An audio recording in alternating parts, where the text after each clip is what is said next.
Are you ready to learn? Because my super experienced guests are ready to share some really valuable information. Make sure and listen all the way to the end to get help and support. So let's start with the best audio experience. Hello guys, welcome to our show. Today we discuss very important topic about customer retention, how you can retain your customers longer, because we know acquiring customers costs 5 times more than retaining them without having great products, without paying attention to your customers. You can't.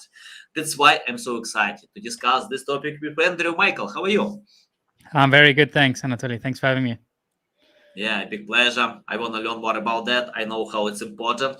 I remember many years ago, I paid a lot of attention to acquire new customers. Today, I don't, because in most cases, I understand if you can retain customers longer, you can even to sell more to existing customers, like to double sales with existing customers. And many things change since this time. Andrew, before we start, just tell more about yourself, experience, background, and why you decided to share with us about this topic. Why about this topic? So a little bit about myself. I'm a startup founder, so I've founded 4 different companies. I'm also the show host of Churn.fm, hence obviously the topic that we're chatting about today. And Churn FM really focuses on how the fastest growing companies use retention to fuel their growth. And we've had over 180 episodes now on the show over 3 years. So we've learned a lot of lessons along the way.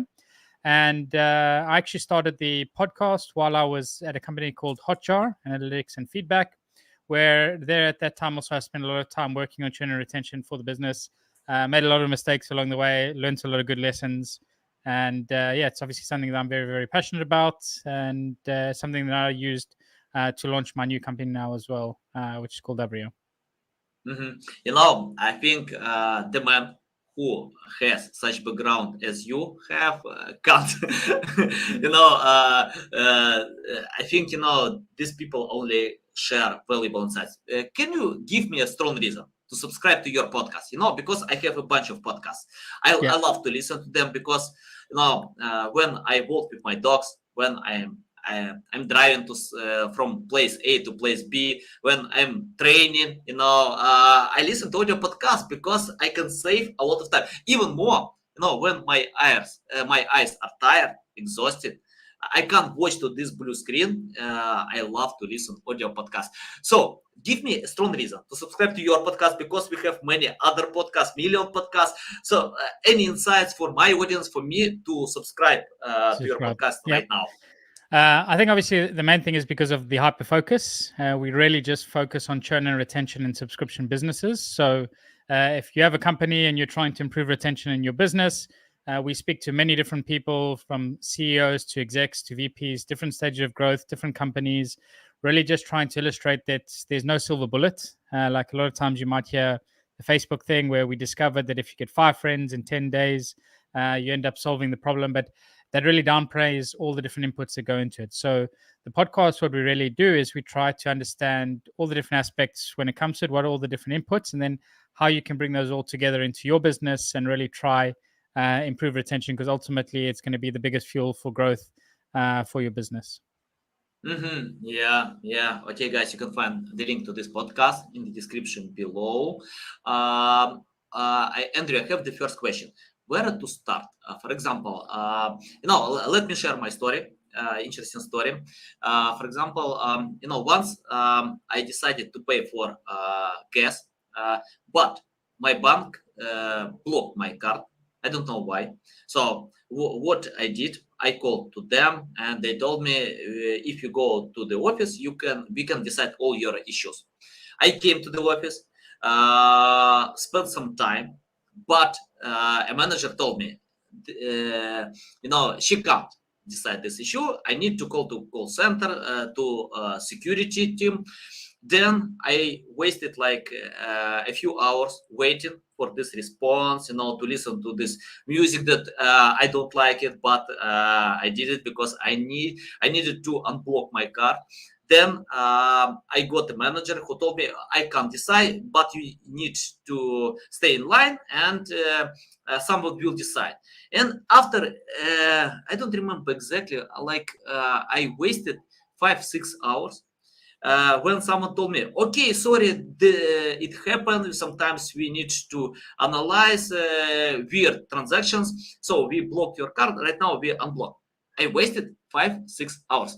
And I felt I need to change the bank. The first thought, because I have no time, 5-6 hours to decide small issue. The same, I have problems with Facebook or LinkedIn or many other places where I can't get response immediately. Most customers are impatient. They wanna get replies now. Any insights how to do it? If you have a lot of customers, for example, like my bank, I think it's not because they don't want to decide my issue. It's because of resources. They have no resources to help immediately. Any insights how to do it, how to provide an awesome customer service? Yeah, so I think customer service is obviously one aspect when it comes to churn and retention and how you can resolve your customers' issues. I think thinking about focusing on customer service first is probably not the best place to start, because ultimately, if it's got to the point where you're already frustrated, you already have these issues, it's normally too late, and you've already normally made that decision by the end of it to say, okay, there's obviously if you can resolve the issues quickly and it's something that's manageable and doable, that's fair enough, but more often than not, it's always better to be focusing on the root causes to begin with. So, what caused that issue to start with? Like from a product perspective, as you mentioned, like it got flagged for issues when it came to perhaps fraud. So maybe the team needs to be working a little bit better on their fraud detection, as opposed to how you can scale support and how you can serve it. Because ultimately, that's how you can scale support, is by reducing the number of bugs in the product, reducing the friction that your customers are facing. And then the second thing as well, I think, is thinking about the different routes and ways that people can resolve their own problems and challenges. So a lot of different companies, they have different means and mechanisms for people to reach out to their support. They have help docs that you can self-serve. They have chat channels that you can reach out to. There's obviously voice and calls themselves. So there's different aspects when it comes to customer service. I would say, for me, as Andrew from the podcast experience and things, that's almost like the last resort, and having great customer service can really save a few customers once they get to that point of frustration. But really, it should be starting over the onboarding, the way you help companies and people get started with your product and service, the product and service that you do deliver. So yeah, I'd say the best way to reduce and to have great customer success and support is have a great product and have a great experience when people first get started. Yeah, I agree. I think marketing can't help bad products. It's impossible to help bad products, and even more, great marketing can destroy bad products fast. And I opened your LinkedIn profile, and let me read your quote: "Sharing research and insights is messy." Can you clarify that? Why it's messy, and any tips how to find a much better way? Yeah. So obviously that's comes from the company that I started called Avrio. And essentially, Avrio, what we do is we help teams analyze and share customer research more effectively. This is a problem that many companies face as they start to grow. Like once they get to about 80 to 100 team members, research starts happening in different silos throughout the company. Information is not shared effectively, and research gets repeated, and good insights are never put to work. So what we do at Avrio is we help people analyze user interviews. So through our service, you can upload your user interviews. We automatically transcribe them for you. And then we give you various tools to analyze the information from them. So we do automatic question detection and summarization so that you can instantly share clips with your team. And you can centralize all the research that you are doing in a centralized repository that's searchable and anybody can have access to within the organization. So in most companies, documents and research and interviews, they're scattered all over the place. And what we're doing at Avrio is really trying to help bring that all together, and then using AI and machine learning to help automatically synthesize the information for you, so you can make better product decisions and ultimately build better products for your customers. Yeah, love it, valuable. Okay, can you tell me how to find the balance between data, research, and intuition. Because I remember once I read a story. I don't remember exactly the name, but one of top managers of Apple was hired in another company to be an SEO of this company. And what he did, he he decided to take away all discounts for clients, because Apple doesn't provide discounts, but he decided to take them away. And after that, sales decreased 50% because he didn't analyze that customers are different. On this specific brand, almost all customers are looking for these discounts, for the best time to buy products. So that was a terrible decision for him. And it's not about research, it's more about intuition. For example, Gary Vee always shares about intuition. Sometimes we can't decide that research or AI can show to us, but we can understand customers because of intuition. Can you tell how to find this balance and don't make such mistakes? Yep. So the company you're talking about is JCPenney, and the exec left from Apple to move to JCPenney. JCPenney was known for being a discount store, and that was the reason why they had the customers that they did. So I don't agree with you that this is about intuition. I think this is really, really bad mistake on their behalf of using past experience and trying to apply it at a new place and expecting it to get the same results. I think that this issue could have been resolved if the specific CEO at the time had actually gone and spoke to customers and done the research himself. He would have quickly realized that like stopping discounts would basically cut their business in half, because that was the only reason customers came to them to begin with. So I think this was a big issue with not doing custom research and just looking at numbers alone and looking and saying, okay, like if we slash the discounts, that's going to increase our margins, and ultimately we're going to have a better business. And on paper, yes, it makes sense, like looking at the foot traffic and the numbers that you have. But when you actually dive into it and understand like what is being said by your customers, why do they come to you, what are their motivations, that's where you really start to realize, okay, like this would be a very, very big mistake for the business, because ultimately, like, numbers and data tell you what's happening in your business, and the only people that can tell you why is the customers, and speaking to them and getting feedback from them. So I think in this case, like, it could have been an issue resolved, and I think it's an art and a science, though, of like, how do you combine data, customer feedback, user research with your own intuition and your own understanding of where the market is going? Because a lot of the times as well, like, the customers that you have today are a direct result of like the marketing you've done up until now and the product that you've built. They may not necessarily represent the best opportunity in the market. So from that perspective, it really becomes then an art and science and your understanding. But the way you build intuition and the way you build confidence in your intuition is really from like knowing the data really well, speaking to customers continuously, and then developing your own hypothesis and understanding of where the market is moving to be able to meet the demand. Nice, awesome. Okay, let's talk about customers' loyalty. I think once I read interesting thoughts about customers' loyalty, and many experts told that it's a myth. Because customers are looking for better products, they are looking for better solutions, and they are loyal because your products are better, with their unique selling proposition than competitors have. But if they find something better, they will change their mind. For example, I use iPhone. I have a lot of Apple things like MacBook, AirPod, many other things. But for example, I remember when I watched presentation about new Apple Watch with Tim Cook, and he shared 3 stories how Apple Watch can decide my problems. After that, I bought 3 pairs for me, for my wife, for my son, because they probably kill me, if I buy only for myself. And today, by the way, my Apple Watch, the Atlantic Ocean owns my Apple Watch right now. Things happen, but it's interesting that I tried to compare this Apple Watch with other products online. I bought a few other pairs for $50, $100, but I got it. Apple Watch is much better than existing products. Then I compared AirPods with other headphones and got it no way. I paid $250 for AirPod Pro.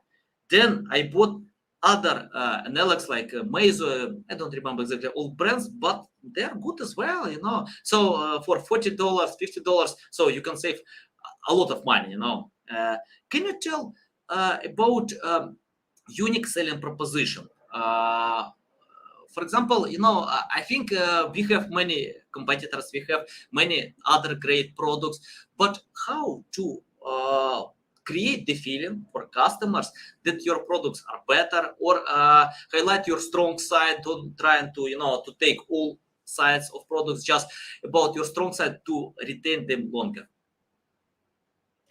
Yeah, so there's quite a lot, I think, when it goes into retaining customers and customer loyalty and that side of things. I think what you're talking to now, I think a little bit more is around like the marketing and the brand side of things and what attracts us and keeps us sticking around with specific brands. I think ultimately because, like as you mentioned, that if you're building the best product and you're delivering the most value, that ultimately is always the best way to retain the customers, because they're going to look and say, okay, there's nothing else on the market like this. Like I'm getting the best value, and I think typically it's normally a cost versus value matrix. So like, what does this product or service cost me? And cost can be like how much money I spend or how much time I need to invest in it. And then the value that comes out at the end of it, whether it's like saving me time or whether it's giving me joy, or if it's like affording me to be able to listen to music wherever I go. So a lot of businesses, like if they put together this matrix and they really start to understand, like a good example might be Facebook, social network. People love it or hate it, but one of the reasons, like the investment that you give as a user, like is your time. So you're spending and you're giving your eyeballs. Facebook is extracting value from those eyeballs in the form of advertising. And the value that you get back is the entertainment, is that dopamine hits every time you think. So if Facebook all of a sudden starts to fill their feed with just ads and you're not seeing anything that you're getting the dopamine fix from, your cost becomes a lot higher for the value ratio that you're getting back from the service. So a lot of like these products and services, everybody needs to really have like a good balance between the amount of effort or the amount of money that people spend on your products and the cost versus the value that you're delivering. That's one side of it. But then the other side, I think that you're also alluding to is like the impact, and what I feel also has a very big impact now is brand itself. So I think by building a really strong brand, you can build some level of customer loyalty, because there are definitely, like you said, like products out there where Apple is way, way better. But there are other products that Apple does serve that there's other products on the market that are ultimately better than those. But because you've become accustomed and attuned to the way that Apple positions themselves in the market, the way that they associate themselves with sort of the innovator, the creative, like you want to associate yourself with that movement, similar to the way that Nike does with their athletes and winning. So there is an element with where customer loyalty can be influenced by brand as well, but brand alone is not enough. Like the products themselves then need to match that, and they need to be combined. And so if you're thinking a little bit about, I think at an early stage, like brand is very difficult to influence. You really don't have the capital, the money to deploy. But as the company grows and as you start to scale as a business, thinking about brand early and thinking about the way you position your products and services in the market can really help with customer loyalty. But I think what you mentioned in the very, very beginning is that ultimately maybe there is no such thing as customer loyalty. And if somebody else comes up tomorrow and has a better way of positioning the product and has a better thing, I think that also holds true. But the way you fight against that is like speaking to customers, knowing them better than anyone else, positioning your product in a way that you think is going to hit them hard and like empathize with them, and then just building a great product because you understand them better than anybody else.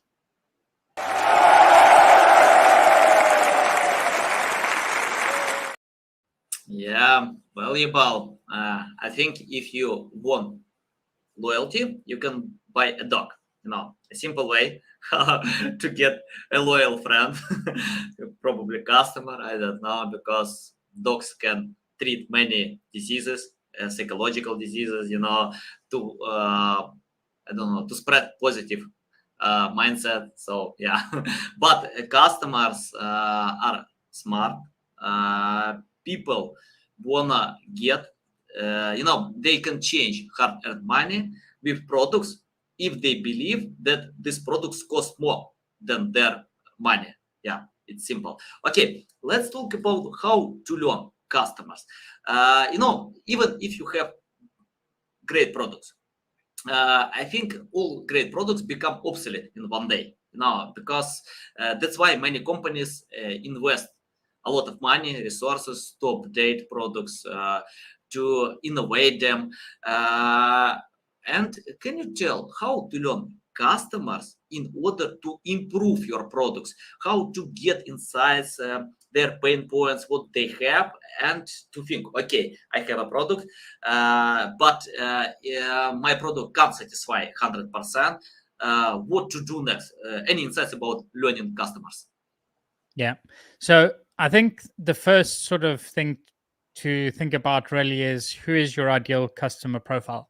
Trying to look at your data, speak to your customers. There's we could speak a whole hour about this topic alone, but really just trying to understand what makes the best fit customer for you, who gets the most value from your product, who's willing to pay you the most, and who sticks around the longest. So once you have a good understanding of the firmographic or demographic properties that make up these customer base, then that gives you a way to weight the feedback that you're getting, and it gives you a way to be able to speak to make sure you're getting and collecting feedback from the right types of users. Once you have that, then I think a really great way is just speaking to customers, user interviews, and really trying to understand what are their pain points, what can be improved. There's a few really good questions that I love always asking to new users. And from a new user perspective, it really is when you first came to our website, what nearly stopped you from signing up for our product or service? What persuaded you to sign up for a product or service? So these give you two things. One, it tells you, okay, what you maybe need to fix on the positioning front in order to be able to get more people less concerned about your product or service. And then what persuaded you, you maybe want to highlight those and emphasize those quite a bit more. And the same questions can then also be applied to your customers when it comes around time to renewing their contract. So a lot of businesses will look at people that churn out and try to speak to them and say, okay, what could we have done better? But the best place to actually look at is those that are successful, what made them successful. So instead of going to speak to a customer who's just churned, speaking to a customer that's just renewed their service or just come back for the second time and asking them what nearly stopped you from coming back again, or what nearly stopped you from renewing your product or service, because you're much more likely to get really, really good feedback from people that are still using your product or service, because you know that they have invested interest now as well and they want to see the improvements there. And then the second thing as well is that people that have churned, they're very, very hard to get a hold of. Nobody really wants to give, they need to be incentivized heavily. And ultimately, it's time you invest trying to get information from them and out of them becomes very, very difficult. Can you share practical tips how to reach out to customers and ask about your products? Yeah. So, depends what type of product you have. If it's a digital product, there's quite a lot of tools on the market that enable you to automate and send out surveys and add widgets to your site, like a feedback widget. Hotjar is one of those products or services where you can collect feedback instantly from your site. And the next thing is just emailing them. Typically, whatever business you have, if it's physical, digital, you have an email address from there. You can send out an email and say, hey, we're busy conducting research. A lot of the time still you need to incentivize, people's time is valuable, so you need to be incentivizing them. But then when you are on the call, other things that I always really like to emphasize to them is that it's not valuable for us to just sugarcoat things and be nice.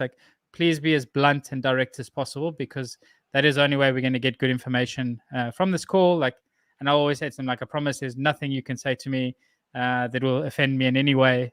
Please, please, please be blunt and direct. And this is something I picked up from David Dominin at Hotjar as well. And it's a really, really great way to make people drop their guard a bit so they don't feel like they need to be nice to give you feedback. And you can really dive then into sort of what are the root causes and problems that lie within your product. Yeah, great. Okay, let's talk more about innovation. You mentioned that you use AI to analyze data in your approaches. Can you tell how AI can help you to improve your product, to retain your customers? Yeah. So we use AI within our product to be able to automatically synthesize user interviews. So a lot of the time, people will speak to customers. They will like pick up 2 or 3 things, and they'll just feed that back to the team. But then a lot of time, like there's cognitive bias. So that individual that's spoken to the customer may understand one thing, and somebody else understands something completely different. And second, like you don't know the volume and the severity of that problem as well. Like you hear it from one customer, but are other people mentioning these things? So the way that we use AI within our product is that we transcribe those calls for you, so you have a written form that can be searchable then, so you can search through all interviews, all transcripts, and understand like where mentions of specific pain points arise. The second thing we do is then we detect every question that's ever been asked, so that you have a catalog then of questions that have been asked in interviews, and you can quickly jump to responses from user interviews with short form summaries. So it's something that you can quickly, easily share. And for us, the next step that we're building now within the product is to be able to give you a summary of responses to a specific question. So if you ask one customer a question, you can take that response, share with your team. But if you have 10 customers, you can share that across with all of your customers there. Yeah. Okay, I'm interested about. And by the way, my yeah, dogs. sorry about that. My son just ran through. My dogs always love to take part in my podcast. To ask some questions. So, but He ran in with a mask now. Yeah. yeah. By the way, it shows that it's live conversation without for example, I like to listen to audio podcast with Gary Vee, and he doesn't care a lot about sound, but he cares a lot about value. So value is more important. Okay, Yeah. Andrew, I have the question about how it's for example, I love using AI tools, but I usually correct data. I usually edit them because I can't get the final results with AI tools. Can you tell how data from AI is accurate and how much time you spend to correct or fix this data? Yeah. So I think it all depends what you're using, and I think you're probably referencing something like ChatGPT, which is everywhere these days. And I think these tools are general purpose, so they're built to try answer a wide array of like requests. I think when you become purpose built and you really engineer your product or service around specific tasks, that increases like the reliability and drastically from that perspective. They're constantly improving as well. So ChatGPT utilizes 3.5, like ChatGPT 4.0 is coming out pretty soon. So there's that aspect. But I think it all goes towards like the general purpose or specific purpose. So if you're really focusing and building your product or service around a specific purpose, so one of the things we do is we detect the questions using our own models, which is superior to things like GPT in terms of the question detection. But then the summarization engine, GPT, is one of the best on the market, and we compare those with others. So I think it's like it's an art and a science as well. Like a lot of prompt engineering goes into it to really understand what are the variables that deliver the best results. And yes, ultimately, like it's never going to be 100% perfect, but it gets close. And the more you continue to work and evolve, the more you feed these models and you continue to teach them, they end up producing better and better results over time. Yeah. Once I decided to learn about AI predictions about trade market, that was a terrible mistake to rely on this data. Of course, AI can analyze a lot more than experts can do, but sometimes experts can feel another way because of experience, because of knowing something more than AI can do. So yeah, it depends. And I love using ChatGPT, but it's interesting that and on this website OpenAI, I like using more DaVinci 003. It's paid version, but I compare results and it works much better for me than ChatGPT because we have a few features. On ChatGPT, you just write these comments, but it's okay. You can use both. You can compare. And what I like on AI that you can give the right comments to teach AI to get great results. Okay, Andrew, I have the question about your background. Tell me why you have a guitar on your background. You hide in most cases, but I still see it. So about your hobbies, insights, even daily life.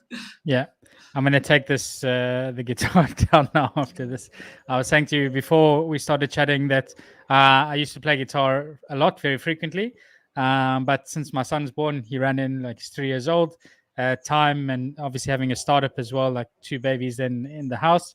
There's almost no time to be able to spend. But definitely, music is a big hobby. So one of the recently just bought a MIDI keyboard as well to start trying to get back into producing music and playing around. But yeah, I mean, I'm based out in Cyprus. Maybe something interesting for listeners. A little island in the Mediterranean, close to Greece. And my hobbies really is just like I spend all my time either doing the podcast or working, and then free time, like when I do get a chance to go surfing. Like I love surfing from that side. Nice. Oh, by the way, I found one thing why people can't work. Most people can't work more than 8 hours a day because their jobs are not hobbies. For example, if you have your job like a hobby, then you can work 10 hours a day, 12 hours a day, because you can replace your common hobbies like watching TV. I don't know, name them. So with your job, and that's why I can start early in the morning and finish late in the evening. I can work on Saturday, on Sunday. For me, it doesn't matter. It doesn't hurt me because I love what I do. That's it. It's simple. And I remember when I had a business. I tried to earn money with this business. I failed. I wasted resources for 3 years, a lot of resources, my time, money. Then I quit. I quit because I got it. It doesn't make me happy. And I need to enjoy the process. And if you don't like your job, that means it's better to leave it and find something else, because you'll never regret. Yeah, Andrew, I have the question about let's imagine you started from scratch without any experience, knowledge, skills. What will you do today to learn more about customer retention? I'd listen to Chen FM. No, I think there's quite a lot of good material out on the internet. I think one of the courses I definitely recommend to anybody is a course called by Reforge.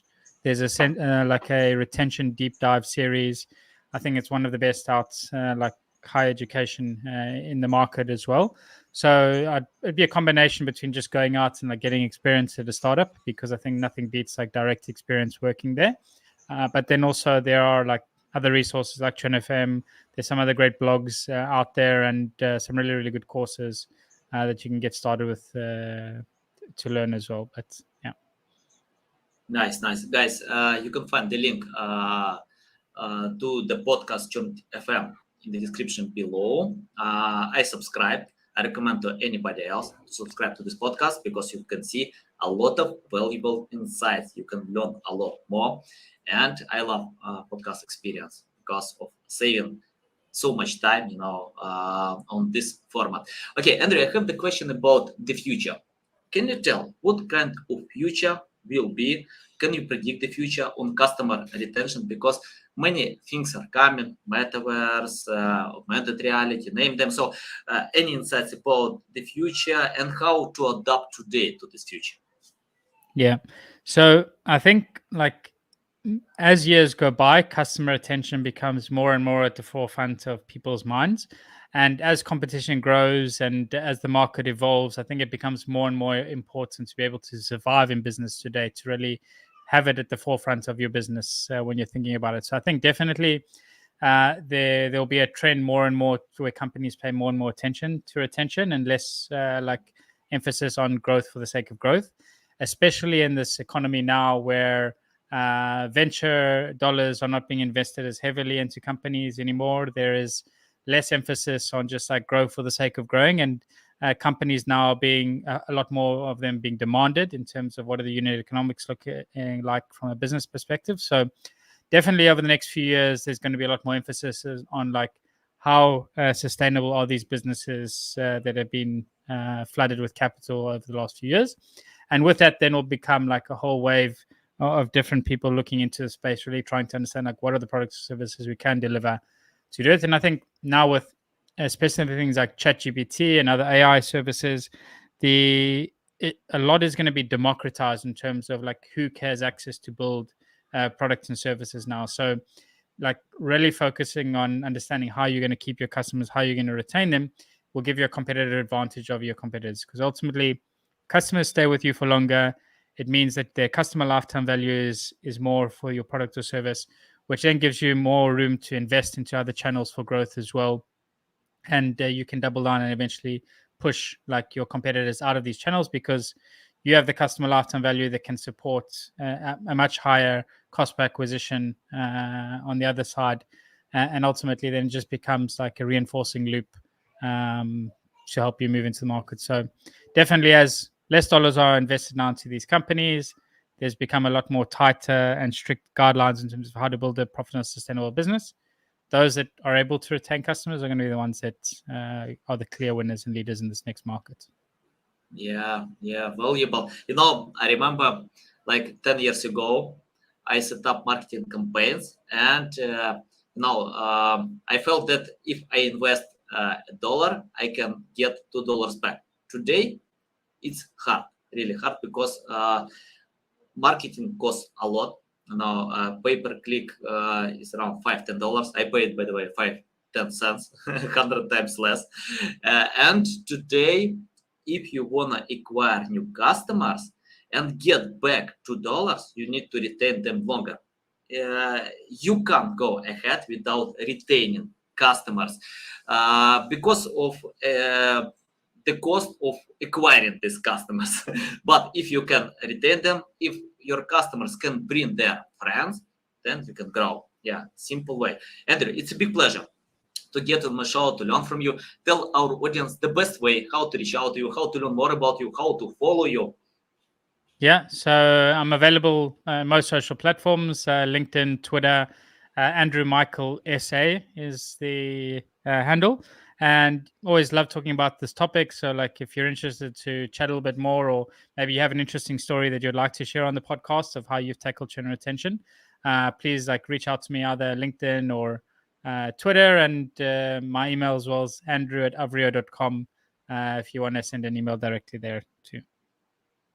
Okay, guys, you can find all these links in the description below. Listen us on Apple, Google, Spotify. Thanks again for your time, Andrew. It's a big pleasure. A lot of value. Guys, I recommend 100% to subscribe to podcast, to open website, to analyze what kind of services Andrew can propose and his team, and use it because you can improve and scale your business. Sometimes it's hard to scale business, but with the right services you can. Okay, guys, love you. See you.